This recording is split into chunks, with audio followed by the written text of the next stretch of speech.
올해까지만 다니고 그만둘 거야. 이 말을 한 지 몇 년째인가요? 폰에는 이직 공고가 수십 개 저장돼 있고 노트에는 사업 아이템이 쌓여 있는데 몸은 오늘도 같은 자리로 출근합니다. 의지가 약해서가 아닙니다. 당신의 뇌가 브레이크를 밟고 있는 겁니다. 그것도 아주 세게. 오늘은 우리를 제자리에 묶어두는 뇌의 이야기입니다. 누구나 주변에 한 명쯤 있습니다. 어쩌면 그게 나일 수도 있고요. 일요일 밤마다 진짜 못 다니겠다라고 말하는 사람, 술자리에서 사업 아이템을 줄줄 꺼내놓는 사람, 이직 사이트를 매일 들여다보면서 정작 지원 버튼을 못 누르는 사람, 머리 놓는 답이 나와 있습니다. 여기는 아니다. 나가야 한다. 다른 걸 해보고 싶다. 그런데 몸은 5년째 같은 지하철을 탑니다. 우리는 이걸 보고 쉽게 말합니다. 결단력이 없어서 그래. 간절하지 않은 거지. 그런데 뇌과학의 진단은 다릅니다.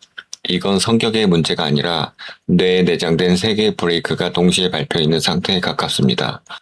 오늘은 그 브레이크를 하나씩 뜯어보겠습니다. 간단한 내기를 하나 제안하겠습니다. 동전을 던져서 앞면이 나오면 15만 원을 드립니다. 뒷면이 나오면 10만 원을 내셔야 합니다. 하시겠습니까? 수학적으로는 무조건 해야 하는 게임입니다. 그런데 대부분의 사람들이 거절합니다. 2007년 스탠퍼드 연구팀이 사람들에게 이런 내기들을 걸면서 뇌를 촬영했습니다. 돈을 딸 때에는 뇌에 보상회로가 서서히 켜지는데 돈을 잃을 가능성에는 같은 회로가 훨씬 더 가빠르게 꺼졌습니다. 같은 금액이라도 잃는 쪽의 반응이 2배 가까이 컸습니다. 이걸 손실 회피라고 부릅니다. 자, 이제 퇴사를 이 저울에 올려보세요. 잃는 것은 선명합니다. 매달 꽂히는 월급, 4대 보험, 익숙한 자리 동료들. 얻는 것은 흐릿합니다. 더 나은 커리어일지도, 성공한 사업일지도, 선명한 손실과 흐릿한 이득의 싸움, 손실을 2배로 계산하는 내에게 이건 애초에 공정한 저울이 아닙니다. 2016년 런던에서 조금 잔인한 실험이 있었습니다. 참가자들에게 게임을 시키면서 전기 충격을 주는 실험이었는데요. 어떤 상황에서는 충격이 100% 확실했고 어떤 상황에서는 올지 안 올지 반반이었습니다.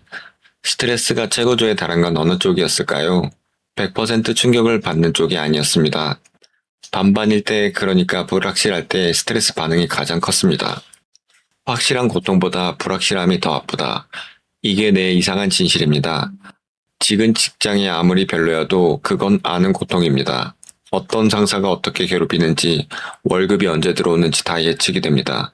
퇴사, 창업은 모르는 고통입니다. 잘 될 수도 있지만 알 수 없죠. 그래서 뇌는 기꺼이 아는 지옥을 고릅니다. 모르는 천국보다 아는 지옥이 덜 무섭거든요. 그래도 여기는 안정적이잖아 라는 말은 사실 이 회사가 좋다는 뜻이 아니라 예측이 된다는 뜻일 뿐인데 말이죠. 세 번째 브레이크는 조금 충격적입니다. 2003년 유럽 나라들의 장기 기증 동의율을 비교한 유명한 연구가 있습니다. 독일은 12%, 바로 옆 오스트리아는 99%. 두 나라 국민성이 그렇게 다를까요? 아닙니다. 딱 하나, 신청서 기본값이 달랐습니다. 독일은 기증하려면 체크하세요. 오스트리아는 기증 안 하려면 체크하세요. 사람들은 인생이 걸린 결정조차 기본값에서 잘 움직이지 않습니다. 바꾸는 데는 에너지가 들고 가만히 있는 데는 아무것도 안 들거든요. 직장인의 기본값은 뭘까요? 그렇습니다. 계속 다니기입니다. 그만두는 건 사직서 면담, 설명, 새 출발까지 전부 내가 에너지를 써야 하는 행동이고 남은 건 아무것도 안 해도 되는 기본값입니다. 그래서 우리는 남는 걸 선택했다고 착각하지만 사실은 선택을 안 한 것뿐인 경우가 많습니다. 여기에 하나 더. 그래도 여기서 버틴 세월이 아까워서 이미 쓴 시간은 어떤 결정을 해도 돌아오지 않는데 뇌는 그 매몰된 비용까지 저울에 얹습니다. 브레이크 3개가 이렇게 겹쳐 있으니 지원 버튼 앞에서 손이 멈추는 건 당연한 일입니다. 그럼 이 브레이크를 뚫고 나간 사람들은 어떻게 됐을까요? 여기 묘한 실험이 하나 있습니다. 경제학자 스티븐 레빗이 웹사이트를 하나 열었습니다. 인생의 갈림길에서 결정을 못 내리는 사람들이 동전 던지기로 결정을 맡기는 사이트였죠. 직장을 그만둘까요? 같은 질문에 가상의 동전이 앞면이면 그만둬라, 뒷면이면 남아라를 알려줬습니다. 2만 명 넘게 참여했습니다. 6개월 뒤에 추적해보니 결과가 흥미로웠습니다. 그만둬라가 나와서 실제로 변화를 감행한 사람들이 남은 사람들보다 평균적으로 더 행복하다고 답한 겁니다. 특히 퇴사 같은 큰 결정일수록 그 차이가 컸습니다.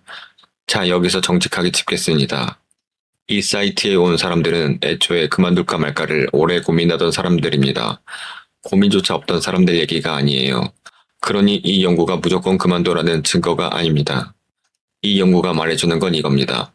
오랫동안 고민해온 변화라면 당신의 뇌는 이미 답을 알고 있을 가능성이 높다는 것. 브레이크가 과하게 세서 실행만 못하고 있을 뿐. 그래서 이 이야기가 당신에게 무슨 뜻일까요? 오해하지 마세요. 오늘 얘기는 퇴사 권유가 아닙니다. 지금 자리가 진심으로 괜찮다면 그건 좋은 선택입니다. 다만 이것 하나는 분명히 해두고 싶습니다. 남는 것도 선택이어야 한다는 겁니다. 브레이크에 눌려서 어쩌다 남아있는 게 아니라요. 그래서 세 가지를 제안합니다.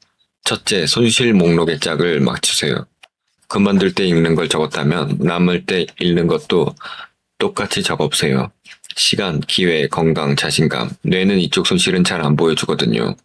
둘째, 불확실함을 잘게 쪼개세요. 뇌가 무서워하는 건 변화가 아니라 모름입니다. 퇴사 전에 사이드 프로젝트로 한 달만 실험해보기, 이직하고 싶은 회사 사람과 커피 한 잔 마셔보기, 모름이 알무로 바뀔 때마다 브레이크는 한 칸씩 풀립니다. 셋째, 1년에 한 번 재계약 질문을 던지세요. 내가 지금 이 회사에 안 다니고 있다면 오늘 조건 그대로 입사 지원을 할 것인가?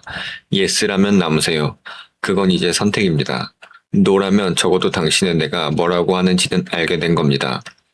기본값으로 사는 인생과 선택으로 사는 인생은 같은 자리에 있어도 완전히 다릅니다.